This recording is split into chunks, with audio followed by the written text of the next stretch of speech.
आज हम बात करेंगे जनसंख्या वृद्धि और भारत की चुनौतियां, अवसर व भविष्य की राह क्या है। डेमोग्राफिक डिविडेंड क्या होता है, यह भारत के लिए सुनहरे अवसर के रूप में क्यों है। जब दुनिया के बड़े देश बूढ़े हो रहे हैं, तब भारत युवा है। यह भारत की सबसे बड़ी ताकत है। एक जमाने में भारत की टोटल फर्टिलिटी रेट यानी TFR 5.7 थी, यानी एक महिला औसतन लगभग 6 बच्चों को जन्म देती थी। आज यह घटकर 2 से 1.9 तक हो गई है। रिप्लेसमेंट लेवल वह स्थिति है जहां जनसंख्या न तो बढ़ती है न घटती है। भारत के पास अभी भी 10,000 लोगों पर मात्र 7 डॉक्टर हैं। सिल्वर इकोनॉमी की अवधारणा, जो बुजुर्गों को कल्याण का पात्र नहीं बल्कि अर्थव्यवस्था का हिस्सा मानती है। नमस्कार साथियों, स्वागत है आपका जागरूकता के लिए समर्पित चैनल संतोष की बात पर। मैं हूं संतोष राय। साथियों, कल्पना कीजिए, अगर भारत की जनसंख्या इसी तरह बढ़ती रही तो क्या भविष्य में हर व्यक्ति के लिए पर्याप्त पानी, रोजगार, शिक्षा और स्वास्थ्य सेवाएं उपलब्ध होंगी, या फिर यही 147 करोड़ लोग भारत को दुनिया की सबसे बड़ी आर्थिक महाशक्ति बनाएंगे। आज विश्व जनसंख्या दिवस के अवसर पर हम जानेंगे भारत की बढ़ती जनसंख्या का पूरा सच, बिना किसी भ्रम के, केवल वैज्ञानिक तथ्यों के और विश्वसनीय आंकड़ों के आधार पर। यदि आप विद्यार्थी हैं, जागरूक नागरिक हैं और देश दुनिया के मुद्दों पर अपनी नजरिया रखते हैं, तो यह वीडियो आपके लिए ही है। हम सभी जानते हैं कि भारत सर्वाधिक आबादी वाला देश है। ऐसे में आज हम जनसंख्या और भारत की चुनौतियां, अवसर व भविष्य की राह क्या है, इन मूलभूत बातों का विश्लेषण करेंगे जो हर भारतीय को जानना चाहिए। आइए इनको डिकोड करने की कोशिश करते हैं। जनसंख्या वृद्धि केवल एक आंकड़ा नहीं बल्कि हमारी शिक्षा, स्वास्थ्य, रोजगार, पर्यावरण और भविष्य से जुड़ा सबसे बड़ा सवाल है। आपको बता दूं कि सन 2023 में भारत चीन को पछाड़कर दुनिया का सर्वाधिक आबादी वाला देश बन गया था। हमारी आबादी आज 147 करोड़ को पार कर चुकी है, जो दुनिया की कुल पॉपुलेशन का करीब 17.8% है। सबसे अधिक जनसंख्या वाला देश होना उपलब्धि नहीं बल्कि एक जिम्मेदारी है। यदि आबादी शिक्षित, स्वस्थ और कुशल होगी तो यह देश की सबसे बड़ी ताकत बनेगी। लेकिन यदि शिक्षा, स्वास्थ्य, रोजगार और संसाधनों का संतुलित विकास नहीं हुआ तो उल्टा यही जनसंख्या गरीबी, बेरोजगारी, प्रदूषण और संसाधनों पर बढ़ते दबाव का कारण बन सकती है। चलिए जानते हैं विश्व जनसंख्या दिवस 11 जुलाई को ही क्यों मनाया जाता है। इसकी तह में जाने से पता चलता है कि 11 जुलाई 1987 को दुनिया की जनसंख्या 5 अरब के आंकड़े को पार कर गई थी। इस ऐतिहासिक क्षण को 5 बिलियन डे कहा गया। इसी यादगार पल को सम्मान देते हुए संयुक्त राष्ट्र विकास कार्यक्रम यानी UNDP ने 1989 में 11 जुलाई को विश्व जनसंख्या दिवस के रूप में मनाने का फैसला लिया। तब से हर साल इस दिन दुनिया भर में जनसंख्या से जुड़े मुद्दों पर चर्चा होती है, जिसमें प्रजनन स्वास्थ्य, लैंगिक समानता, परिवार नियोजन या सतत विकास यानी सस्टेनेबल डेवलपमेंट इत्यादि प्रमुख मुद्दे होते हैं। विश्व जनसंख्या दिवस 2026 की आधिकारिक थीम युवाओं की आशाओं और आकांक्षाओं को साकार करना, आज और भविष्य के लिए। यह थीम भारत के लिए खास मायने रखती है क्योंकि भारत दुनिया का सबसे युवा और सबसे अधिक आबादी वाला देश है। भारत के लिए इसकी प्रासंगिकता इसलिए भी बढ़ जाती है क्योंकि भारत की 65% जनसंख्या 35 वर्ष से कम उम्र की है। इसलिए भारत में अभी डेमोग्राफिक डिविडेंड यानी जनसांख्यिकीय लाभांश का दौर चल रहा है।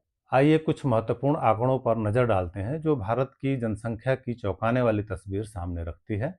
विश्व की जनसंख्या में हमारी हिस्सेदारी 17.8% है। भारत की जनसंख्या घनत्व की बात करें तो 485 व्यक्ति प्रति वर्ग किलोमीटर है। हमारी औसत आयु लगभग 29 वर्ष की है। इसका मतलब है देश की आधी आबादी 29 वर्ष से कम उम्र की है। इसलिए भारत दुनिया के सबसे युवा देशों में से एक है।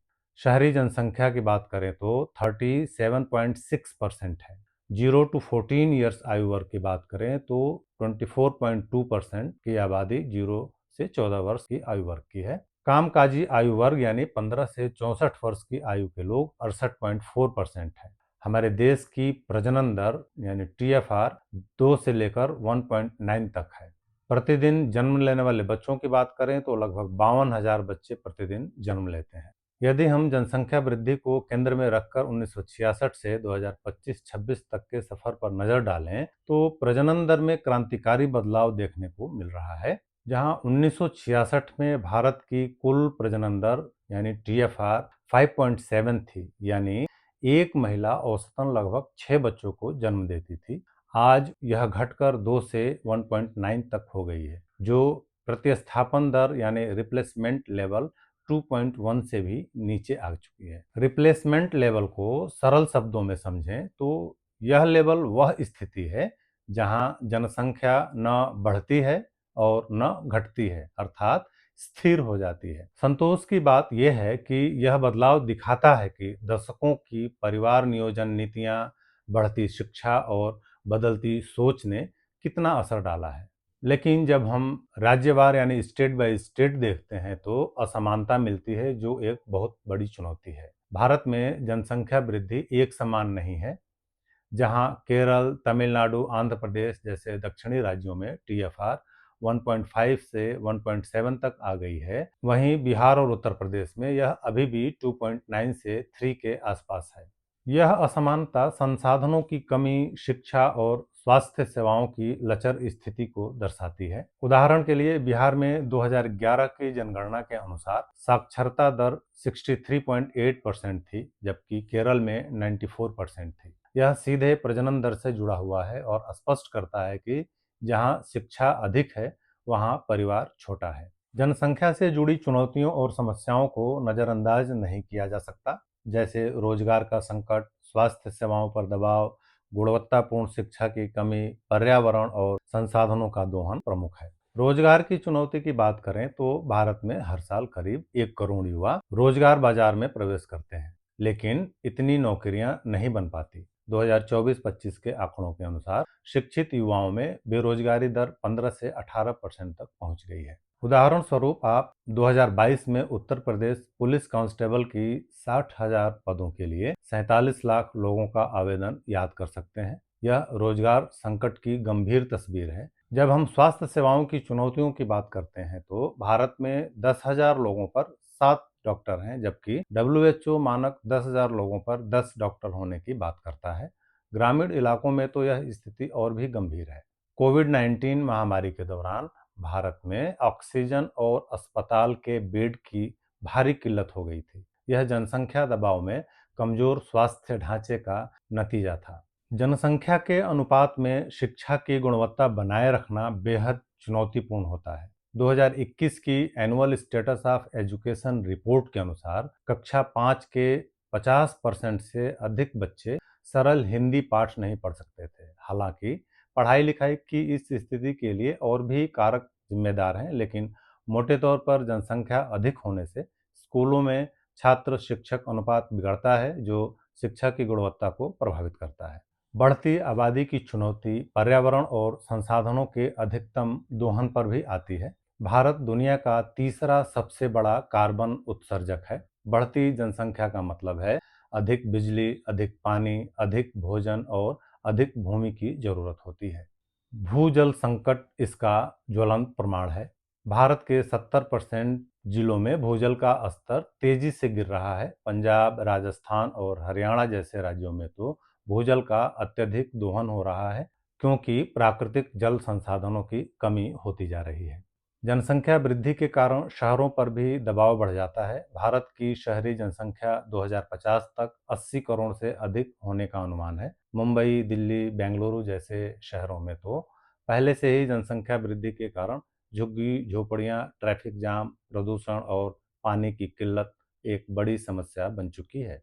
संतोष की बात यह है कि डेमोग्राफिक डिविडेंड भारत के लिए सुनहरे अवसर के रूप में सामने है। साथियों, डेमोग्राफिक डिविडेंड वह स्थिति है जब किसी देश की कामकाजी आयु यानी 15 से 64 वर्ष के लोगों की संख्या वहां के कुल बच्चों और बुजुर्गों की तुलना में बहुत अधिक हो जाती है। विशेषज्ञों का मानना है कि ऐसे में अर्थव्यवस्था बहुत तेजी से आगे बढ़ सकती है। भारत के लिए यह सुनहरा मौका 2025 से 2045 के बीच का है। इस समय में भारत की 68.4% जनसंख्या कामकाजी उम्र की है, जो दुनिया के किसी भी बड़े देश से बहुत अधिक है। यदि दुनिया के महत्वपूर्ण देशों पर तुलनात्मक दृष्टि डालें तो औसत आयु 2025 के आसपास भारत की 29.2 वर्ष, चीन की 37 ईयर्स, अमेरिका की भी 37 वर्ष, पश्चिमी यूरोप की 45 वर्ष और जापान की 49 वर्ष है। जापान और दक्षिण कोरिया की तकदीर भी अपने युवा कार्यबल का सही उपयोग करके बदली थी। जापान दुनिया की दूसरी सबसे बड़ी अर्थव्यवस्था बनने का सफर और दक्षिण कोरिया भी आर्थिक विकास की ऊंचाइयों को छुआ था। भारत का मौका भी उसके सामने है। भारत अगर इसी तरह अपने युवाओं में निवेश करे तो 2047 तक हम भी दुनिया की तीसरी सबसे बड़ी अर्थव्यवस्था बन सकते हैं। भारत की जनसंख्या नीति अब केवल परिवार नियोजन तक सीमित नहीं है। सरकार अब समग्र जनसंख्या नीति पर ध्यान दे रही है, जिसमें शामिल है महिला शिक्षा और सशक्तिकरण, स्वास्थ्य सेवाओं का विस्तार, युवाओं के लिए कौशल विकास, ग्रामीण रोजगार, मनरेगा यानी Mahatma Gandhi national rural employment guarantee scheme, digital India इत्यादि। आज की युवा शक्ति बढ़ते समय के साथ बुजुर्ग अवस्था में भी पहुंचेगी, इसलिए यह आबादी आने वाले समय की चुनौती भी बनने वाली है। भारत अभी युवा है, लेकिन 2050 तक 60 वर्ष से अधिक आयु के नागरिकों की संख्या 32 करोड़ से अधिक हो जाएगी। यह एजिंग पॉपुलेशन की चुनौती है। लेकिन संतोष की बात यह है कि सरकार की राष्ट्रीय वरिष्ठ नागरिक नीति 2025 इस दिशा में काम कर रही है, जिसमें सिल्वर इकोनॉमी की अवधारणा शामिल है, जो बुजुर्गों को कल्याण का पात्र नहीं बल्कि अर्थव्यवस्था का हिस्सा मानने की वकालत करती है। सिल्वर इकोनॉमी के अंतर्गत कल्याणकारी योजनाओं के साथ साथ इच्छुक और सक्षम बुजुर्ग को रोजगार भी उपलब्ध करवाया जाएगा। यदि आपको सिल्वर इकोनॉमी पर विस्तृत जानकारी चाहिए तो कमेंट बॉक्स में बताइए, मैं इस पर भी एक वीडियो लेकर आऊंगा। साथियों, जनसंख्या नियंत्रण की बात करें तो इसके लिए प्रजनन अधिकार और स्वायत्तता एक महत्वपूर्ण पहलू है। यूएनएफपीए यानी यूनाइटेड नेशंस पॉपुलेशन फंड, जिसे संयुक्त राष्ट्र जनसंख्या कोष भी कहा जाता है, यह संयुक्त राष्ट्र की एक प्रमुख यौन और प्रजनन स्वास्थ्य एजेंसी है, जो वैश्विक स्तर पर मातृ स्वास्थ्य, परिवार नियोजन और लैंगिक समानता को बढ़ावा देने के लिए कार्य करती है। इस एजेंसी की एक रिपोर्ट में प्रजनन संकट यानी रिप्रोडक्टिव क्राइसिस की बात कही गई है। इनके एक सर्वे में 73 कंट्रीज के 18 टू 39 ईयर्स के 1 लाख से अधिक युवाओं से रिश्तों, परिवार और भविष्य को लेकर के उनकी राय ली गई, जिसमें 18% लोग मानते हैं कि वे अपनी इच्छा अनुसार परिवार नहीं बना पाएंगे। उन्होंने इसका मुख्य कारण आर्थिक असुरक्षा, नौकरी की अनिश्चितता और घर की समस्याओं को बताया। भारत में भी यह समझना जरूरी है कि हमारे युवा शादी, बच्चे और करियर को लेकर के क्या सोचते हैं। यह रिपोर्ट मूल रूप से यह बताती है कि असली संकट जनसंख्या के आंकड़ों का नहीं है, बल्कि लोगों के अपने फैसले खुद लेने की क्षमता खोने का है, यानी प्रजनन स्वतंत्रता या रिप्रोडक्टिव फ्रीडम का संकट है। भारत के संदर्भ में इस रिपोर्ट की व्यवहारिक पहलू को समझने की कोशिश करें तो हम कह सकते हैं कि अब आवश्यकता है कि सिर्फ जनसंख्या नियंत्रण की पुरानी सोच से आगे बढ़कर यह सुनिश्चित करना होगा कि हमारे युवाओं को वो सभी अवसर, स्वास्थ्य सेवाएं और स्वतंत्रता मिले जो उनकी आकांक्षाओं को पूरा कर सके, जिसमें प्रमुख रूप से रोजगार, शिक्षा और कौशल विकास, विवाह और परिवार नियोजन में स्वायत्तता, खासकर महिलाओं के लिए कब शादी करनी है, कितने बच्चे चाहिए, ये फैसले लेने की आज़ादी हो। जलवायु परिवर्तन, आर्थिक असुरक्षा जैसी चिंताएं इत्यादि शामिल हैं, जो युवाओं के परिवार नियोजन के फैसलों को प्रभावित करती हैं। इन सब तमाम बातों का निष्कर्ष यही है कि विश्व जनसंख्या दिवस हमें याद दिलाता है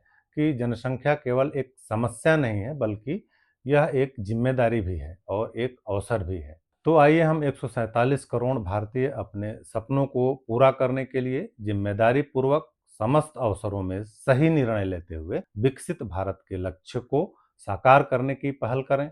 लेकिन इसके लिए हर व्यक्ति को, चाहे वह सरकार हो, नागरिक हो, शिक्षक हो या युवा हो, अपनी जिम्मेदारी निभानी होगी। आपके लिए 10 सुझाव। नंबर 1, छोटे परिवार का संकल्प लें। हम दो हमारे दो की भावना को अपनाएं।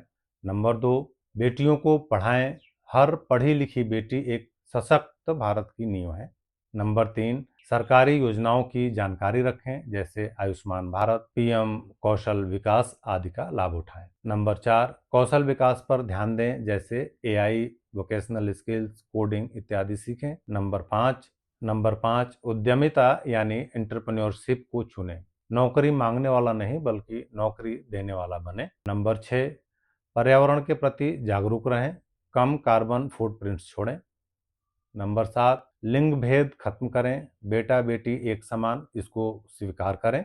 नंबर 8, ग्रामीण स्वास्थ्य सेवाओं को मजबूत करें, अपने क्षेत्र में जागरूकता फैलाएं।